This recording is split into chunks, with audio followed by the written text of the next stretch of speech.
out there, guys.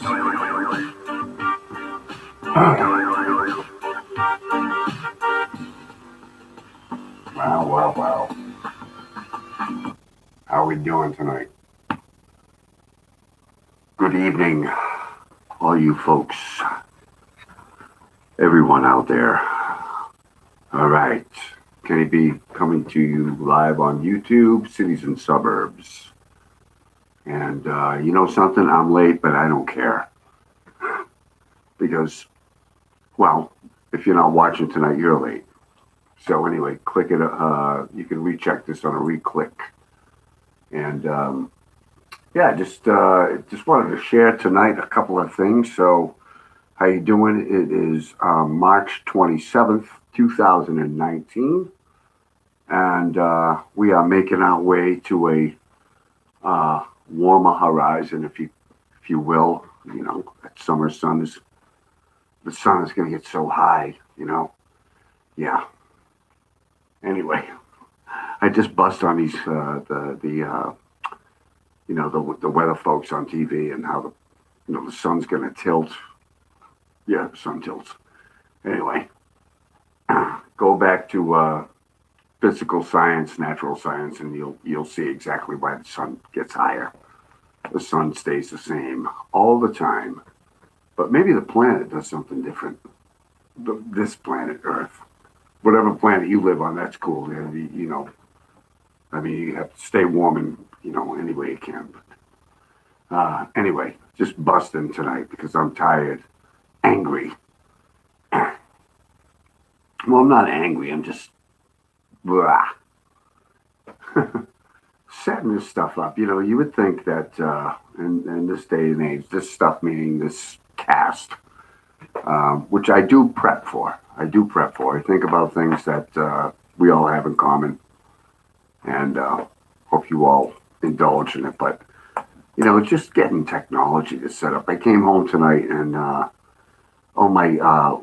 Windows had to do its update thing, the automatic update, and you guys let me know if you get those, and there's 5 updates, and 4 and one's essential.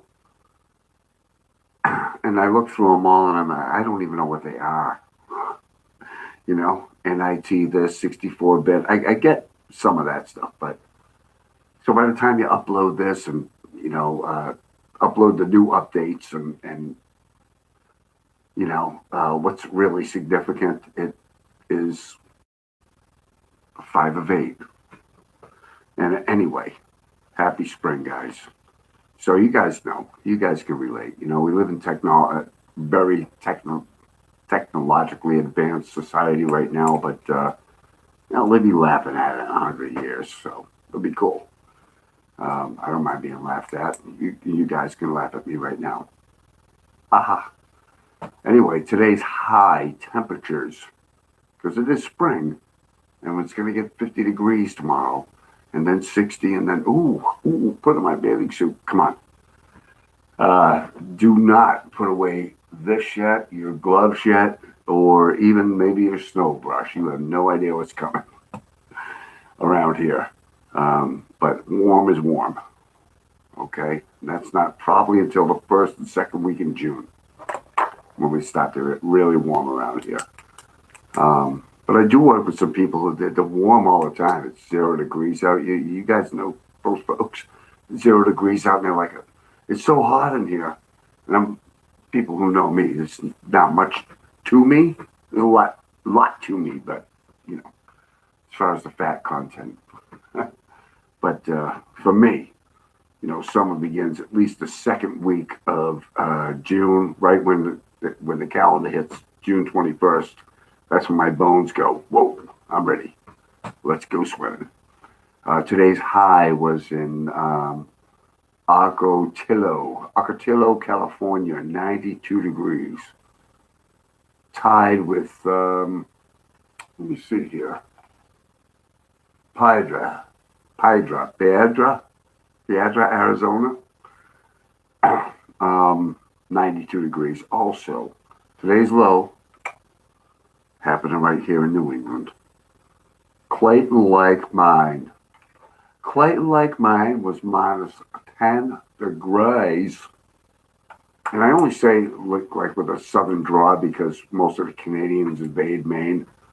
So it's, Canada's Canada's south. So anyway, you can't get that from here. Driving to Boston yesterday. By the way, tomorrow the opening of Major League Baseball. I get it. I mentioned this the other night. It drives me crazy. The Red Sox are playing the Seattle Mariners tomorrow, in the American, you know, here we are kind of thing. They've been Oakland, and there's been some games, but I hate the way Major League Baseball is doing this year, opening in Japan, and teams coming in, all the teams. Which I'm glad I saw the weather tonight.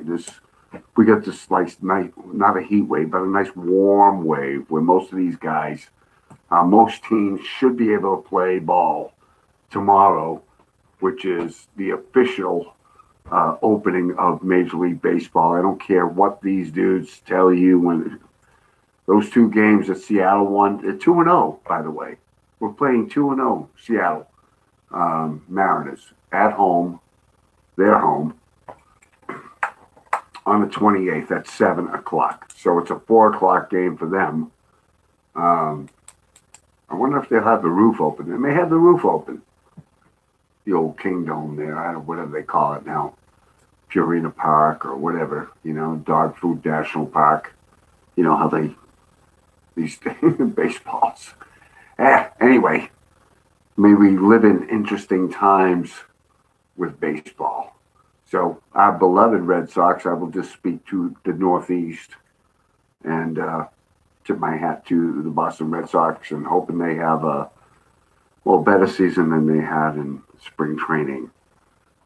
Transportation, my God, you guys, I was on my way to Boston yesterday, and I arrived in Boston yesterday, and unbelievable the amount of vehicles, especially here in New England, in the Northeast. It's like our roads are, they're like a dried up sponge, with no water. You add water to a sponge and it expands. And even when they expand it, there's still not enough corridor for everything to get through. And I was driving with a coworker to Boston to a big event at the State House, actually. And you can check that out at genesisclub.org, by the way. Big event yesterday at the State House, honoring some great employers that help a lot of people that are disenfranchised and marginalized from the labor market, go back to work, honored and recognized actually by the legislation of Massachusetts. So check that out. You can go check that out. But on our way in, I was talking with a coworker. It's just wow, And it wasn't the amount of traffic. It was where are these vehicles going? And they're going to be parked all day long. They're going to be parked all day long. Man, that's amazing. I was surrounded by thousands of cars. I was one of them. I guess I was surrounded too. I was surrounded. They were surrounded. Anyway, but automobile storage, garages, parking lots, and of the like. And as I drove into Boston, I saw even like a mile before Fenway Park, on the Pike, there were signs for $40 parking for the Red Sox game. And I'm like, wow, that's a half a mile away. So I'm still going to either walk or take a train so, it's unbelievable the amount of vehicles that are on the road. That being said, what I wanted to mention was it really says that, yes, 90% of Americans drive to work. 90%, okay? In 1960, 72.5 Americans, well, individuals, Americans, obviously, whoever, 92.5% of individuals drove to work. almost 50 years later, and this is around 2007 through 2013, but it doesn't matter. You guys know you get stuck in traffic. um, Almost 50 years later, plus, okay, 72 in 1960, 72.5 individuals in America drove to work. That's a lot. It really says, what people are living to. The density of the cities uh, were moving into the suburbs too, so people had to drive more. Um, so that was 1960. Wow, 72.5% folks drove to work. 50, 60 years later, it's increased to over 90%. Okay, while the percentages of people using the bus and subway rail have declined, right? This volume demonstrates the enormous and increasing toll that is being placed on the infrastructure of America, which means our highway systems. And I have to say, one of the best things about driving into Boston yesterday was the elimination of those nasty, ugly, stupid toll roads, right? I mean, it's still a toll road. I don't even have one of those things you stick on your windshield. What do they call them? A fast pass. Or I'm on the Pike like 3 times a year, so they just mail it to me, and they overcharge me. I'm like, that's fine, and I'm not far from the Mass Pike, uh, kiosk where you can go get your. I'm sorry, my hands are cold, even when it's supposed to be like 800 degrees tomorrow. Yeah. But I'm not far from that, and I'm not on the Pike enough to think about it. So they snap your picture and they send you, a bill. Um, you know, Almost like 6 to 9 years later. I'm sorry, about 3 months later. Anyway, it's very slow, but God, getting rid of that, it definitely keeps the traffic moving. Um, I didn't find it terrible in terms of, it's about 9 o'clock. I was driving into Boston, but the traffic's one thing, but where do you put all the vehicles? The storage of them, the parking that needs to take place, and if you think about it, and you don't even have to think about it. You guys that drive to Boston every day and pay $40 a day to park.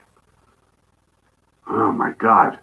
And so no wonder why they're talking about $7.5 million condominiums along the waterfront. And man, that's a substantial part of your income. It doesn't matter who you are. Some, can afford a high-end condo to someone who's, renting. Um, that's that's substantial. That's a lot of bread to pay every day. The sad fact is, um, as I was speaking and talking with my coworker, was that you know in Europe we were talking about how in Europe they have the highways and then monorail rail train going right through and leaving all you suckers behind. Um, in Europe the transportation system's a little different. It's very congested, but the way they handle the congestion is through public transportation. And in here, at least in this sector of the country, in the Northeast, and I will say from uh, probably even New York, I'll say New York City, New Jersey, right up to Boston, public transportation sucks. You just can't rely on it. You just can't rely on it. It's late. It's this. The cars are old in Boston. The trains. They're breaking down from where I live outside of Worcester, Mass. And I'd be like, wow. Yesterday when I was driving to Boston, I'd take the train every time. But consumer confidence is in the toilet. I can't be late every day for work and expect my employer to buy that.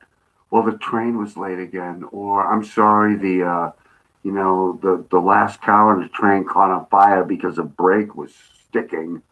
You go to Europe, they know how to move around. However, in Europe, just keep in mind there's some countries where you can jump on a train and north, south, east, and west and be out of that country in an hour and a half. This is America, and it's a lot different in terms of the way our transportation and our infrastructure is designed. And it is designed to encourage people to buy vehicles and gasoline. Let's face it, you know, public transportation is, even in really highly, as far as what I see, even in highly congested areas, like I watch the news every morning here in the Boston area, and there's so much focus on traffic, traffic, traffic, traffic. Well, there's no focus on public transportation at all. They'll say, "Oh, every time they do focus on public transportation, it's about a delay or something that's broken." Right? Guys, help me out here. Anyway, so yeah, public transportation versus the automobile. We'll talk to you soon, guys. I just have to say this. Um, the Red Sox, I'm really hoping that they do well this year, and there's no, World Series hangover. But think about that, Think about, enjoy it and the sports. But, when we drive around, we get, and also, a lot of cars on the road really infuriates people and it drives people crazy. And it drives us to states that we don't really want to be in. And I've talked to this many times. You go back and look at a lot of my cities and suburb shows. I've talked about that because I'm one of those guys. You know, bad traffic gets you in a bad mood. You're trying to make a living for your family and get home in one piece and get there in one piece in a sound state of mind. When you show up at your job every day, you need to be 100%. And I feel bad when I get angry and get physically emotional. If you guys know,